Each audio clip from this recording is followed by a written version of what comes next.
এরপরে প্রশ্ন, নবী সাল্লাল্লাহু আলাইহি সাল্লাম মাটি নাকি নূরের তৈরি, তা মানা কি ইমানের জন্য আবশ্যক?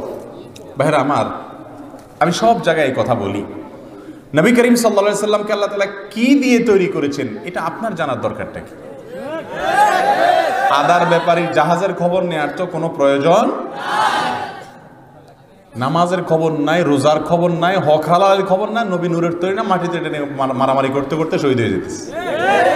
ভাইরা আমার, কোরআন এবং হাদিসের কোথাও রাসূল করিম সাল্লাল্লাহু আলাইহি সাল্লামের সৃষ্টির মূল উপাদান কি, আল্লাহ তাআলা তাকে কি উপাদান দিয়ে তৈরি করেছেন, এরকম আলাদাভাবে পার্ট আকারে, চ্যাপ্টার আকারে আলাদা করে কোথাও স্পষ্ট কিছু বলা, তাহলে সেই জিনিস নিয়ে আমাদের কেন মারামারি করতে হবে? তবে এইটুকু ঠিক, নবী সাল্লাল্লাহু আলাইহি সাল্লাম মানুষ ছিলেন নাকি ফেরেশতা ছিলেন?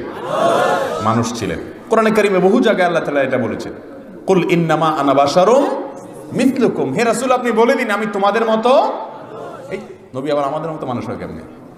ইউহা ইলাইয়া, এজন্য আয়াতের পরের অংশে আল্লাহ পার্থক্য করে দিয়েছেন, তোমাদের মতো রক্ত মাংসে গড়া মানুষ আমি ঠিক, তবে পার্থক্য হলো আমার কাছে ওহী আসে, আমি নবী আর তোমরা সাধারণ মানুষ।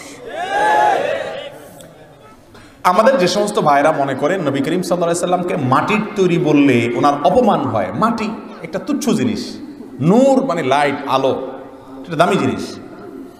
তারা নবী সাল্লাল্লাহু আলাইহি সাল্লামকে নূরের তৈরি বলেন এই জন্য যে নবীর মর্যাদা নাকি এতে কি বৃদ্ধি পাবে। মাটির তৈরি বললে অপমান হয়ে যায়, মাটি ছালি এটা কোনো একটা জিনিস হলো? ভাইরা আমার, আদম আলাইহিস সালাম কিসের তৈরি ছিলেন? এই ব্যাপারে তো কোনো দ্বিমত করার সুযোগ না, কারণ কোরআনে আল্লাহ তাআলা উল্লেখ করেছেন কি দিয়ে তাকে তৈরি করেছেন। খালাকতাহু মিন নার ওয়া খালাকতাহু মিন তিন, খালাকতানি মিন নার ওয়া খালাকতাহু মিন তিন। আদম আলাইহিস সালামকে মাটি দিয়ে তৈরি করেছেন, এটা কোরআনে স্পষ্ট আল্লাহ উল্লেখ করেছেন। সে মাটির তৈরি আদমকে আল্লাহ তাআলা সেজদা করাইছেন কাদেরকে দিয়া? নূরের তৈরি ফেরেশতাদেরকে।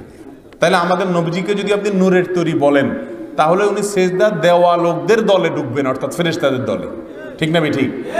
আর যদি মাটির তৈরি বলেন তাহলে সেজদা পাওয়া লোকদের দলে ঢুকবেন, অর্থাৎ আদমের দলে। তাহলে মর্যাদা মাটির তৈরি বললে বাড়বে না কমবে?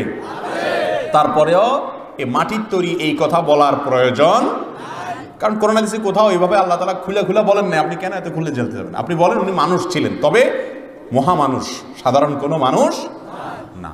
আল্লাহ তাআলা আমাদের সবাইকে নবীজির মহব্বত অন্তরে ঢোকানোর, প্রবেশ করানোর তৌফিক দান করুন।